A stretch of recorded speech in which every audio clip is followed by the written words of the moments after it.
Kalau misalkan gini, Sat, kadang dari kita tuh kan ditanyain juga, Sat. Kayak saya punya teman itu, pernah saya tanya, kamu gak sholat kah? Misalnya. Iya. Enggak, dia bilang, nanti sholatnya di akhir, saya rapel gitu. Maksudnya di rapel tuh misalkan dari zuhur, asar, sama maghrib kan dia skip tuh, Sat, sampai isya. Nanti dia tuh gantinya di akhir, Sat. Jadi dia zuhur dulu, asar dulu, maghrib dulu, sama isya dulu. Nah itu saya nggak tahu dia dapat dari mana, Sat. Nah tapi kalau misalkan dia meninggalkan sholat itu, Sat, Iya. nah itu berarti kita harus ganti sholat itu dulu, Sat. Baru kita ke sholat yang misalnya di hari kemarin kita nggak sholat. Iya. Nah baru di hari ini dia mau sholat tuh. Apakah dia harus ganti hari yang sebelumnya dulu atau langsung, Sat? Apa dibarengi apa gimana, Sat? Ya, yang pertama sih orang-orang seperti itu harus dijelaskan, ya, harus diberikan pemahaman tadi, pengetahuan tentang hukum sholat, hakikat sholat itu. Ya, bahwasanya sholat itu adalah sholat yang maktubah, yang wajib. Ya, anal faraidil Islam, kewajiban-kewajiban di dalam Islam, rukun Islam, min arkanil Islam. Itu harus dipahamkan sehingga dia benar-benar dan betul-betul mengedepankan sholat tadi. Ya, kalau tidak, ya itu tadi, karena kejahilan dan kurang sampainya ilmu tadi kepada dia, akhirnya dia menganggap sholat itu ya sebatas apa ya, store muka aja. Ya, store wajah sama artis adat. Iya, nah itu memang kadang yang menjadi inilah gitu ya, penyebab-penyebab ya, di antara penyebab sebagian orang itu menyepelekan meninggalkan sholat. Itu yang sebenarnya yang harusnya dipahamkan. Ya, kalau masalah mengqadha itu kan sebenarnya aslinya itu bagi orang yang tidak sengaja atau lupa. Kan itu aslinya dalilnya. Oh iya. Iya kan? Kode yang ganti itu, Sat, ya? Ya, mengganti sholat itu. Kalau dia betul-betul lupa. Iya, Bukan kan karena dalam hadis itu kan, dilupain. iya, bukan sengaja ditinggalkan, sengaja dilupain. Walaupun tetap orang yang memang di sana ada unsur sengaja, tetap ada kewajiban dia untuk mengganti. Iya, tapi aslinya qadha itu bagi orang yang lupa, tertidur. Kan hadisnya kan begitu. Iya. Man nasiya au nama anis shalah, ya, fal yusalliha idza dzakaraha. Siapa yang lupa, kata Rasulullah, atau tertidur dari sebuah sholat, ya, maka hendaknya dia mengerjakan sholat tadi ketika dia mengingatnya. Lupa namanya. Iya. Bisa kan lupa orang itu? Ya bisa, saya aja pernah lupa kan begitu. Dan Nabi SAW juga pernah waktu perang Khandaq gitu ya, yang disibukkan menggali parit, sehingga terdesak, ya, karena orang kafir sudah mau mendekat. Perang Ahzab itu ya, kelompok-kelompok orang kafir sudah mau mendekat, harus selesai ini parit. Jadi kelewat itu sholat zuhur sampai maghrib. Akhirnya kan difadhah Rasulullah SAW. Jadi jangan dianggap ini sengaja nanti. Ini memang karena ada urusan yang sangat mendesak sekali, itu silahkan boleh. Jangan begitu kan. Jadi terlewatkan, jadi diqadha. Tapi kalau ada unsur sengaja itu seperti dirapel begitu. Ini jadi dosanya itu besar sekali jadinya. Bukan hanya sebatas ya meninggalkan sholat saja, tapi semacam kayak menyepelekan Allah Subhanahu wa Ta'ala atas menyegerakan sholat tadi. Ya, jangan sampai seperti itu. Walaupun mengqadha itu tetap harus bagi orang-orang yang tadi secara sengaja, tetap wajib mengqadha. Ya, tapi kita katakan jangan sampai dia sengaja tadi meninggalkannya. Ya, sengaja meninggalkannya. Ya, jadi intinya apa yang diingat oleh seorang yang masih dalam waktu dekat dan dia mampu mengqadhanya, wajib dia mengqadha itu semuanya. Kecuali bilangan hari yang tak mungkin dia hitung lagi berapa harus diqadha. Ya nggak mungkin dia ingat lagi. Nggak mungkin lagi. Setahun, 2 tahun, 3 tahun. Atau dia dari SMK terakhir sholat sampai udah kuliah. Udah menikah. Ada loh, Sat, gitu, Sat? Ya ada. Ada saja yang seperti itu. Apalagi dengan keterbelakangan itu tadi ya, ilmu tadi, masalah ilmu agama. Itu kan sebenarnya kan penting, karena kan kehidupan kita inilah, Muslim itu kan tidak hanya hidupnya itu, keyakinannya tidak hanya kehidupan di dunia saja, tapi ada nanti hisabnya, pertanggungjawaban di yaumil akhir. Nah, masalah sholat itu tiang agama maupun Islam. Paling utama itu harusnya didahulukan. Nah, ketika di sana ada rukhsah, ada keringanan, silakan diambil. Safar, atau ketika ada saat-saat yang memang dibolehkan kita menjama. Nah, itu kan juga butuh ilmu juga. Bukan dengan seenaknya saja kan ditinggalkan, nanti rapel digabung semuanya. Nah, itu karena memang tadi kedangkalan pengetahuan tentang sholat tadi. Jelas, Sat. Dia harus taubat sebenarnya sepertinya. Dia harus taubat. Kan tadi itu apa sholat Sat, ya. Nah kalau misalkan kita kalau anak-anak muda itu nggak lepas dari tren gitu Sat. Iya. Termasuk seni terhadap kulit Sat. Ditato. Kadang kan tatonya di tangan lah, punggung lah. Ya. Nah itu gimana Sat? Kita cara tobatnya Sat kalau kita punya tato Sat?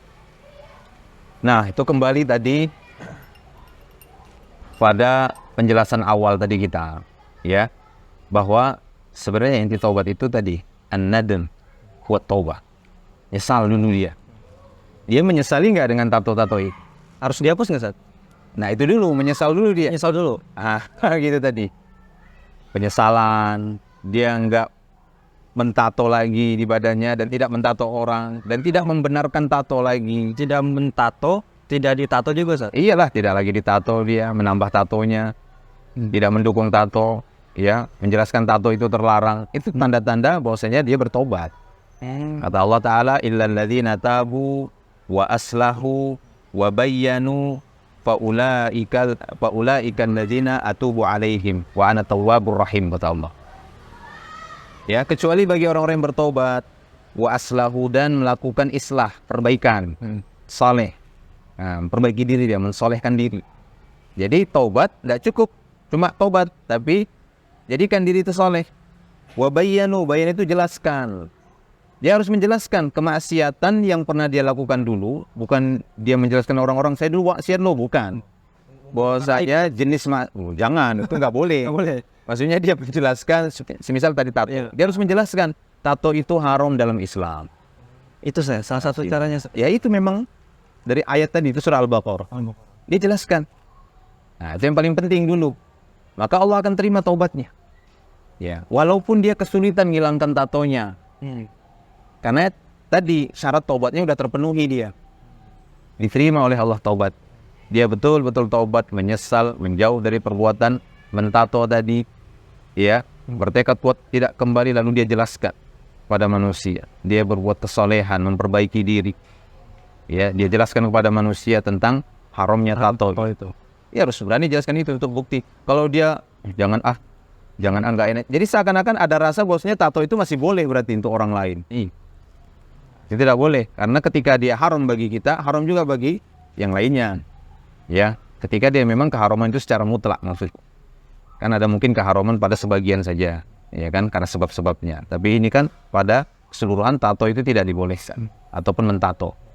Nah, kalau ini sudah terpenuhi, walaupun tatonya itu sulit untuk dihilangkan, maka sah saja sholatnya. Wudunya Sat ya. Wudunya, toharohnya, sholatnya sah. Kenapa? Karena ada kesulitan. Kecuali nggak sulit. Seperti Anda misalnya menggambar, Anda ambil stip, hilang. Nggak susah kan begitu kan? Iya, kalau ini sudah permanen seperti itu, sudah mendarah daging, kalaupun mau dihilangkan bisa, tapi dengan rasa sakit yang memang harus menggerangkan begitu, menyiksa sekali, ya sudah. Yang penting tadi syarat-syarat taubat udah terpenuhi. Sudah terpenuhi. Ya, seperti yang kita sebutkan tadi. Dia juga gencar untuk mencegah manusia jangan bertato. Jangan bertato. Ya, seperti itu. Tapi kalau misalnya itu tidak terpenuhi syarat-syarat taubat tadi, rasa penyesalan, menjelaskan haramnya tato, meninggalkan perbuatan itu tidak ada. Ya, kemudian dia sholat, nggak sah sholatnya. Nggak sah sholatnya. Kenapa? Karena dia belum bertobat. Tidak diimbangi dengan rasa penyesalan Sat. Iya, syarat-syarat tobat belum ada pada dirinya. Iya, makanya tadi kita katakan nyesal dulu. Bukan pura-pura nyesal ya, Allah tahu. Kita tahu hati seorang hamba Sat. Tahu lah. Bahkan mungkin seorang yang betul nyesal itu dia akan datang. Tadi seperti kisahnya Nabi tadi itu. Dia datang sama Robnya. Ya Robbi, aznabtu dzanban ya Rob, kata dia. Dia sendiri aja sama Rob. Ya Rob, aku buat dosa lagi. Kata Robnya, hambaku ini tahu. Dia punya Rob yang mengampuni dosa dan yang bisa menimpakan siksa untuknya. Kuampuni dia. Berlalu waktu buat lagi. Iya. Jadi itu tadi. Ngaku dulu dia. Itu salah di hadapan Robnya. Kecuali ya urusannya itu dosanya ada dengan manusia. Nah, dia harus ngaku juga sama orang. Saya salah. Ini kan kalau sama Allah Subhanahu wa Ta'ala merugikan dan menzalimi dirinya sendiri. Tapi di sana kan ada jenis dosa yang itu menyebabkan kezaliman bagi orang lain. Nah, itu memang ada tambahan sedikit oleh para ulama. Dia harus datangi orang itu. Kalau orang itu udah meninggal dunia, dia harus doakan orang itu gitu. Tapi kalau dia berkaitan dengan kezaliman untuk diri sendiri, merugikan diri sendiri, cukup dia datang kepada Allah. Ya, kayak gitu. Itu sama hal tato Ustaz ya. Kalau Iya. misalkan seorang lelaki merubah dirinya sebagai perempuan Ustaz. Bahwa dia terlahir dia bentuknya laki-laki. Tapi dalam dirinya dia tuh meyakini aku nih wanita. Jadi Iya. dia tuh merubah bentuk tubuhnya Ustaz. Apa Ustaz? Iya. Bentuk tubuhnya seperti wanita. Ciri-ciri tubuh Ciri-ciri wanita. Wanita iya. Nah, suatu saat nanti dia tuh bertaubat tuh Ustaz. Dia menyadari. Tetapi dia udah terlanjur nih Ustaz. Udah terlanjur. Bentuknya kayak wanita. Bentuknya kayak wanita. Pokoknya dari bentuknya, dari kalau ya hidung juga Ustaz. Semuanya. Bagian dalamnya juga. Bagian dalamnya juga. Nah, ketika dia taubat Ustaz, apakah dia harus merubah juga Ustaz? Kalau misalkan laki-laki kan ya bentuknya gitu. Nah, dia karena dia merasa dirinya wanita, jadi mengubah juga bentuknya kayak gitu. Iya. Nah, dia bertaubat berarti sama seperti tato tadi Ustaz ya? Ya, itu kembali kepada makna taubat ya. Makna taubat itu artinya kan kembali, rujuk. Iya, taba ya tubuh, tauban atau taubatan. Sama seperti makna ada ya'udu, audan. Aud, makanya dikatakan id. Idul Fitri, Idul Adha, karena berulang-ulang. Balik lagi situ, balik lagi. Taubat itu maknanya balik lagi. Jadi memang harus kembali lagi kepada asal muasal dia yang Allah Ta'ala menciptakan dia dengan jenis A atau jenis B, jenis laki-laki atau jenis wanita. Itu aslinya ya, aslinya bertobat. Ya, dia kembali lagi ke situ. Kecuali memang sejak lahir, mohon maaf dia punya 2 kelamin. Ada kan seperti itu? Ada. Nah nanti dilihat dominannya kemana dia. Kalau dominannya dia ke laki-laki, maka kelamin wanita dibuang, dioperasi atau ditutup. Iya. Kalau dominannya dia wanita, kelamin laki-lakinya yang dibuang, hilangkan. Tapi kalau memang sudah asli, memang asal muasalnya dia laki-laki, begitu kan. Lalu ya itu tadi ada hasrat, kayaknya saya kok kayak gaya perempuan. Lalu dibiarkan dan terbiasa dengan gaya perempuan sampai bertahun dan dia besar, dia rubah ciptaan Allah ini jadi perempuan padahal dia aslinya laki-laki. Nah, ini dosa besar. Ini merupakan tipu daya syaitan. Dalam surat An-Nisa kan Allah Ta'ala menyebutkan bagaimana tipu daya syaitan itu kepada manusia, diantaranya ngajak manusia merubah ciptaan Allah. Ya, wala amurannahum fal yughayyirunna khalqallah. Aku akan perintahkan anak-anak keturunan Adam ini agar mereka merubah ciptaan Allah. Nah, itu dia tertipu, terperdaya oleh bisikan-bisikan syaitan tadi dengan membisikkan, ayo rubah saja. Kamu lebih condong ke wanita kok. Padahal udah jelas kelaminnya laki-laki. Ya kan, kelaminnya laki-laki. Harusnya dia melatih diri bagaimana kayak laki-laki. Entah latihan kah dia kan gantung-gantung, lari-lari, push up, kemudian mungkin pakai apa, boxing ya, untuk menunjukkan kelaki-lakiannya. Ya seperti itu harusnya dia latih, bukan malah dia latih dia ke wanita. Ya karena pembiasaan itu, mungkin ada saja seperti itu, gayanya kayak wanita tapi kelamin laki-laki kan begitu. Harusnya dia berusaha laki-laki. Nah kalau memang dia betul-betul bertobat, itu tadi ya syarat tobatnya, sesali. Itu dulu.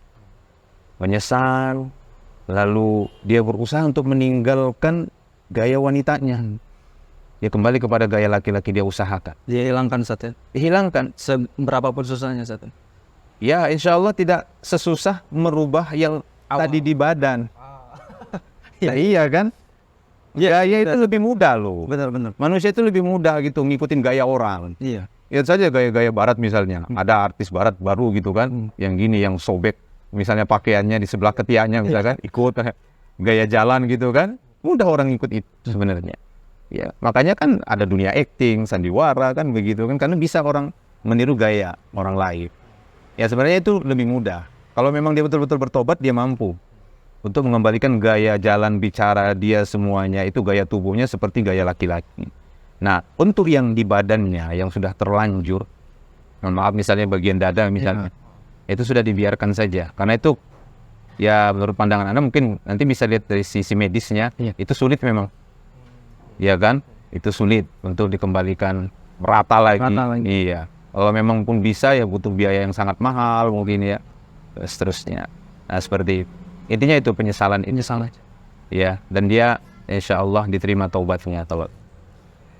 Apa tandanya taubat kita diterima, Ustaz? Iya. Apa tandanya ya? Taubat kita itu diterima si Allah. Ya semua kita pastinya harusnya sering bertobat. Ya, itu yang paling penting. Nabi kita Shallallahu Alaihi Wasallam mencontohkan sampai 70-100 kali bertobat, beristighfar, bertobat dalam sehari. Itu menunjukkan pentingnya kita untuk mengulang-ulang taubat kita, murojaah. Kenapa? Karena kita tiap hari juga mengulang-ulang kesalahan. Kadang kesalahan yang sama atau kesalahan yang baru atau yang lainnya kan begitu. Baik yang kesalahan besar atau kesalahan kecil. Nah, para ulama sana yang menjelaskan untuk masalah tanda-tanda diterimanya taubat itu tidak ada dalil khusus sih dalam masalah ini. Kelihatan dari wajahnya misal begitu kan, ya lebih kinclong misal. Bercahaya sampai jarak berapa meter bisa nyinari, nggak ada gitu ya. Bisa terbang kan begitu ya, atau yang lainnya, atau bahkan rezekinya tambah banyak, itu bukan tanda-tanda iya diterima taubat. Atau misalnya tambah susah usahanya, bukan. Tambah lancar susah itu bukan. Nah, cuma para ulama melihat secara umum orang yang betul-betul bertobat dan Allah Ta'ala terima taubatnya, Allah Ta'ala mudahkan dia kepada jalan-jalan kebaikan. Allah mudahkan, Ustaz. Dia tambah gampang, tambah mudah untuk melakukan amal-amal soleh berikutnya. Itu kenapa mereka berdalil dengan firman Allah Ta'ala, فَأَمَّا مَنْ أَعْطَى وَاتَّقَى وَصَدَّقَ بِالْحُسْنَى فَسَنُيَسِّرُهُ لِلْيُسْرَى. Adapun orang-orang yang gemar memberi, bertakwa, karena taubat itu bagian dari takwa, bahkan afdolut tuqa, ya, seabdolnya takwa itu taubat, karena taubat ini bisa ngapus dosa, bersih. At-taibu minadz-dzanbi kaman la dzanbalah, kata Rasul. Orang yang betul-betul bertobat dari satu dosa itu seperti tak punya dosa. Bersih betul-betul. Dan diangkat lagi derajatnya. Kan Allah memuji-muji, cinta Allah sama orang banyak taubat. Innallaha yuhibbut tawwabin. Allah cinta sama orang yang banyak taubat. Bukan yang sekali taubat, bukan taibin, tapi tawwabin. Seperti itu. Jadi, adapun orang-orang yang baik, bertakwa, yaitu tadi dia bertaubat, ya, dan membenarkan adanya husna. Dia benarkan bahwasanya dengan taubat ini dia nanti dapat pahala. Dengan taubat ini nanti Allah akan menolongnya. Dengan taubat ini Allah membersihkan dosa dia, mengangkat derajatnya. Ini husna namanya. Kan taubat itu ada ganjaran-ganjaran, pahala-pahala, janjinya surga kan? Itu dia benar, wasaddaqa bil husna fasanuyassiruhu lil yusra. Allah akan memudahkan dia dengan kemudahan. Maksudnya apa? Dengan kemudahan dimudahkan dia untuk amal-amal soleh yang lainnya. Nah, ini tanda taubat seorang itu diterima. Ya, tanda taubat seorang tidak diterima kebalikannya. Wa amman bakhila wastaghna wa kadzdzaba bil husna. Dia seperti mendustai adanya pahala, kayak enggak percaya. Dia tetap berulang-ulang. Iya, bermudah-mudahan mengulangi dosa. Ya, bukan bersusah payah meninggalkan dosa, itu kan beda. Susah payah dia meninggalkan dosa, jatuh lagi. Susah payah dia jatuh lagi. Datang lagi dia kepada Rabb-nya, ya Allah, jatuh lagi saya, Allah, buat dosa lagi. Ini enggak. Ya, Allah. Nanti tinggal taubat saja. Iya, nanti gampang taubat aja. Gampang. Ini kan kadzdzaba bil husna, seperti dia kayak mendustai al-husna tadi. Maka kata Allah, fasanuyassiruhu lil usra. Kami berikan dia jalan sulit. Sulit nih. Kelihatan. Aku udah taubat. Kata dia kan begitu. Aku udah taubat ini dari narkoba. Aku udah taubat ini dari nggak sholat misal. Ya, aku udah taubat ini, dari zina, dari wasilah-wasilahnya atau dari yang lainnya. Tapi kita dapati, ya masih juga melakukan itu mungkin dengan hal yang sama atau malah terjatuh pada dosa besar yang lainnya. Malah lebih parah, Ustaz. Lebih parah mungkin yang lain-lainnya. Jadi tokoh kesesatan misalnya. Jadi panutan jadi situ. Ya, itu dia. Jadi kalau tanda-tanda diterimanya taubat seorang itu tidak pada fisik, ya, postur atau pada kekayaan, usaha, bukan disipu. Tapi pada amal soleh. Amal soleh. Jika ibadah satu. terlihat dia semakin rajin dia beribadah, semangat dia berbuat baik, solehan, semakin dia bakti sama orang tua misalnya kelihatan, baik dia sama teman-temannya, lebih dermawan dia, lebih mudah dia memaafkan, lebih mudah dia dulu nggak mau dia maafkan. Pokoknya ada yang nyakiti dihajar misalnya kan. Ada yang nyakiti saya balas harus sakiti. Kalau sekarang kalau sekarang dia mudah maafkan, berlapang dada dengan kekurangan diri dan kekurangan orang lain, ya gitu kan. Di tengah-tengah keluarga dia juga suka bantu, ya lebih banyak dia kepada kegiatan-kegiatan ibadah bantu misalnya, ya lebih banyak dia untuk beribadah, bersedekah dengan harta dan yang lainnya. Terlihat orang-orang pun menyaksikan, terlihat perubahannya. Mudah-mudahan ini tanda diterima taubatnya, insya Allah. Jadi memang sangat penting Ustaz ya, lingkungan ini Ustaz berpengaruh Ustaz ya. Itu paling penting. Memang asar-asar dan hadis-hadis menunjukkan tentang hal itu, dan para ulama memang menasehatkan untuk setiap orang yang ingin bertobat dan agar lebih sempurna taubatnya, maka pilih lingkungan. Iya, karena teman itu mempengaruhi. Makanya Nabi SAW mengatakan la tusahib illa mu'minan. Janganlah kamu bersahabat kecuali dengan seorang mukmin. Karena seorang mukmin, yang namanya mukmin kan masih manusia. Walaupun dia ada kesalahan, ya kalau mau berteman dengan makhluk yang nggak ada kesalahannya, berteman sama malaikat aja. Nah iya, nggak ada kesalahannya. Cuma Nabi SAW memprioritaskan, walaupun yang namanya mukmin muslim ya ada salahnya, ada kurangnya. Ya kan, jangankan gitu, orang tua kita saja pastinya kita dapati ada kesalahan pada dirinya. Keluarga kita pasti ada kesalahan, kita pun juga begitu. Tapi ketika diberikan pilihan, yang lebih memilihlah kita bersahabat dengan seorang mukmin yang saleh, kan begitu, yang bertakwa.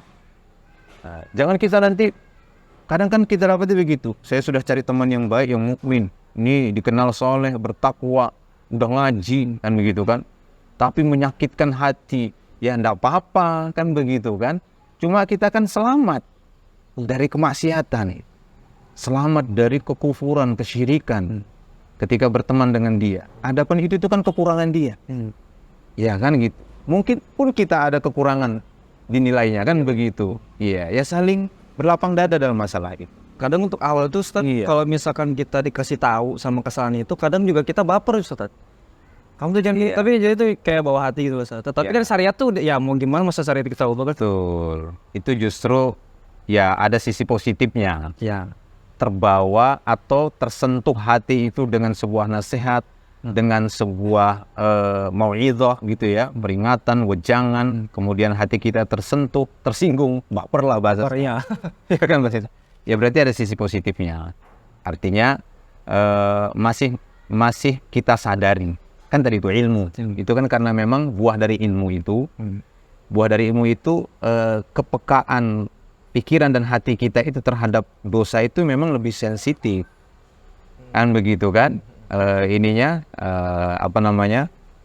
Alat detektornya kan begitu kan, sensitif, langsung kena, kan begitu dia. Ya memang begitu. Coba orang yang itu mau kita teriak pakai apapun, nggak alat detektornya itu nggak nangkep. Udah nggak aktif. Ya nggak aktif, udah mati hatinya. Nah ini kan berarti ada sisi positifnya. Cuma kan menyikapinya kadang kita belum sempurna ilmunya. Ketika belum bisa. Justru kadang kita benci orang beri nasihat. Iya. Nah itu kan salah jadinya lagi. Itu tanda kita hati kita mati atau gimana? Ya kurang ilmu. Kurang ilmu. Dia sebenarnya sudah ada ilmu tentang masalah kesalahan yang tadi dia tersentuh. Ya. Itu dia udah punya pengetahuan. Kan beda orang yang jahil. Iya. Diingatkan masalah sholat, dia nggak mau tahu kan begitu. Karena nggak ada di ilmu. Jauh kali mungkin Ustaz. Iya, beda kan orang yang udah tahu tentang sholat. Ya kan, keutamaan sholat berjamaah misalnya, keutamaan menyepelekan sholat berjamaah. Kemudian ada misalnya nasihat, ya kalau sudah gitu ya, waktu udah mau adzan gitu, jangan lagi berlambat-lambatan kan begitu kan, menyepelekan, segera ke masjid. Tersentuh hatinya. Saya kan lagi kerja, saya kan ini, saya kan itu. Masih lebih mending dia tersentuh kan begitu. Kenapa? Karena dia udah ada ilmu tadi itu. Pentingnya berjamaah, segera ke masjid. Dia udah ada ilmu itu. Cuma kadang menyikapi orang yang menyampaikan nasihat, dia belum ilmunya. Kan beda orang yang tadi nggak tahu apa keutamaan jamaah, tentang hukum sholat jamaah bagi laki-laki. Diceritakan tentang itu, ya dia biasa aja. Nggak ada apa-apa. Biasa aja, nggak apa-apa. Mau sholat nggak juga nggak apa-apa kan katanya. Cuma tadi ilmu menyikapi orang yang beri nasihat dia mungkin belum ke sana. Cara menyikapinya mungkin masih biasa kan begitu kan, seperti orang-orang awam menyikapi gitu. Harusnya kan ada sisi ilmu juga dalam menyikapi ketika ada orang yang memberikan nasihat, teguran atau yang semisalnya seperti itu. Jazakumullah Ustaz sudah Iya. cerita-cerita. Alhamdulillah. Semoga Allah menjaga antum Ustaz ya. Jazakumullah. Besok anta kata insyaallah. Insyaallah kopinya ini. Enak Ustaz ya. Alhamdulillah.